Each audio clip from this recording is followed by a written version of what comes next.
I also remember we attended two events, a swimming event and a running event. So I always remember that, the Olympic Village, going to that, the stadium and so forth. That always impressed me. As a result of this event, what has been the long-term impact on the Olympic Games? Obviously there's been tighter security. People have been guarded, even though they've been trying to be somewhat relaxed being athletes so they can perform. They've had to watch themselves and watch other people and be not quite so understanding of other people's issues and problems, or maybe more understanding of other people's issues and problems. And I think it made people realize that no matter what stage you're on, it could always become political. I also think it made us aware that we could never really let our guard down anymore, though people don't always quite expect these type of things to happen in such a magnitude, but they've been happening ever since on a continuous basis. So even though we want to be trustworthy of other people, you still have to be realistic and understand what the situation is and what things other people are trying to get across as far as what they want to accomplish, and sometimes, and many times, they resort to violence. Although the murder of the hostages was obviously the biggest news from the Games, what else do you remember as being memorable from the 1972 Games?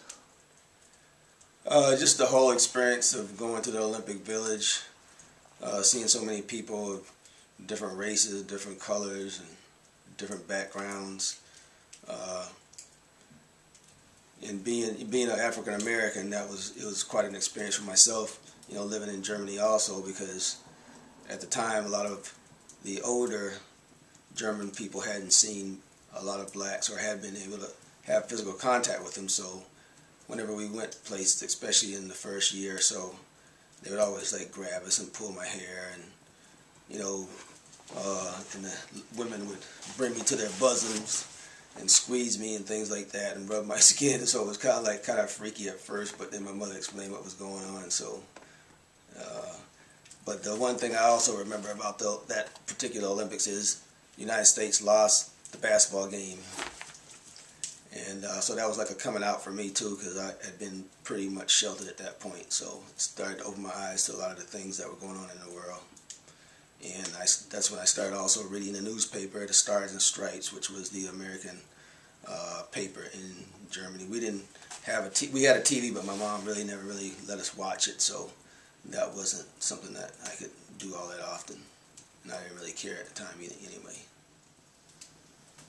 And I also remember Mark Spitz winning a lot of medals, so it was a proud thing for me, being an American, that he was high and above the rest of the world as far as what he was doing in his field. And it just made you, proud to be an American, actually. That's the way I've always felt, being at those type of events, and especially so back then when I was so young. Okay, Mr. Bailey, thank you for all the information you could recall for us today. Have a good day. Thank you.